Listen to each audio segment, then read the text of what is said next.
This is my neighborhood. It's the North Loop neighborhood in downtown Minneapolis. I've been a homeowner there for almost 20 years.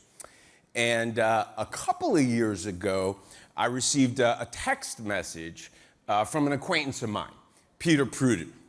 Now, Peter is a close friend of one of my business partners, Seth. They went to college together. Peter and I were in the same wedding. We live in the same community, run into each other on occasionally. Super nice guy. I don't know him well. Well, he reached out. It was great to hear from him. And he said he had something to show me. And I want to show you what Peter wanted to show me. Check it out. Welcome to the Piece de Resistance. And for those of you that don't speak French, remarkable feature.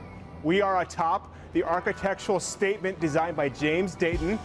This is an example of clean, bold, modern craftsmanship. And tonight, we are atop the project at the Penthouse, Unit 801, a 3,140 square foot, 3-bedroom, 3-bathroom, massive home office with a terrace that matches. I can't wait to show you. Let's get going. It's a beautiful apartment. And I said, oh, Peter, that's great. And he's the listing agent on it. You know, he was trying to create a market ahead of the listing. It's good for him. I said, well, that's a beautiful apartment. He said, yeah, I thought of you. And I said, well, how much is that beautiful apartment? Well, he told me how much it was, and I said, it was a great conversation, Peter. I love my apartment.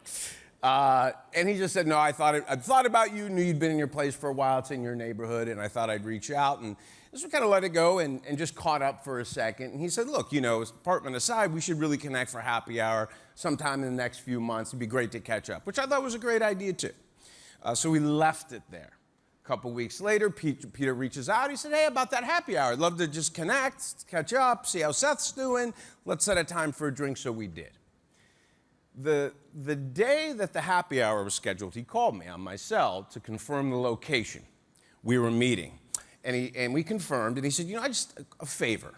He said, I'll tell you what, why don't we just meet for one drink at that apartment? I said, Peter, come on, man, I'm not really in the market. He said, I know. He said, but you've been in your place a long time. He said, it'll just be cool for you to see something else in the neighborhood, understand what's going on. So we'll have one cocktail, and then we can just head out and have a good night. And so I acquiesced for his ask, and we met at the apartment. And when I walked into the apartment, he was standing in front of the wine cellar with his lovely wife, Jessica. They own a boutique brokerage in Minneapolis. They'd opened one of my favorite bottles of red wine. They had brought in one of the chefs from my favorite Japanese restaurant, Billy Sushi. I said, okay, Peter, you're good, man, you're good. Well, it was a beautiful summer night, and we actually did have a beautiful evening, eating my favorite food, sitting out on the terrace, just catching up over a couple of bottles of wine. And I emphasize couples. I knew you'd like that. Man, the alcohol theme's really running strong here at BOC. Well, we had a great night, and and it was smart. I mean, you think about what he did. I mean, you all know this, right? I could have walked through that apartment on a showing in 10 minutes. What he did was he gave me an opportunity to have the lived experience in that home. Markedly different. Well, as I left and I made the walk back to my place, you know, my head was spinning, and not from all the red wine. It was just, you know, it was a beautiful place, and it was a beautiful night. But my truth was, like many of your clients, many of your agents' clients, I still had a deeply embedded fear and resistance about a change that significant. And the market conditions weren't great. And you've been navigating this, you know this better than I do, but as Peter followed up, I took it upon myself to aggressively, it's my nature, to share some of that fear and resistance. So I started sharing articles like this one. Peter, like, look, no go, man. It's just like a terrible time. This was the media narrative, right? And so I think it's important, though, as an expert, as a broker, to see how he responded. So I would send an article like this. He would respond with a contrarian view, right? His expertise, his position. And so, you know, often in these exchanges, I would just leave a text message like that alone And then 5 minutes would go by and I'd get another response from him like this. Ready to go. You love that energy, right? He's in the game. And he's leveraging his expertise to educate me. Well, this little game of cat and mouse went on for a couple months. It was rather hilarious, but I said, okay, this needs to stop. It's consuming too much of my time trying to find these articles about real estate. And so finally, I just sent him a note. I said, look, I love the place. That's clear. The price had moved a little bit. He was indicating the homeowner aggressively wanted to sell. I said, let's get on the phone Friday afternoon. And I had a very specific plan when I got on the phone. I said, okay, here's the deal. I want you to tell me why you think I should buy that apartment. Full stop. Knowing everything I know, knowing the exchanges we've had, what's your position? And I want to share with you a short excerpt of that conversation. Here's Peter. Number one, first and foremost, to be very candidly, I think you need to make this change for you. That's going to open up the door for future changes, whether that be work, career, relationships. I think from my vantage point, you and I are very similar in that nobody loves a routine better than me. And it's like, I had the same thing for breakfast every day. I go work out the same spot. It's very comfortable.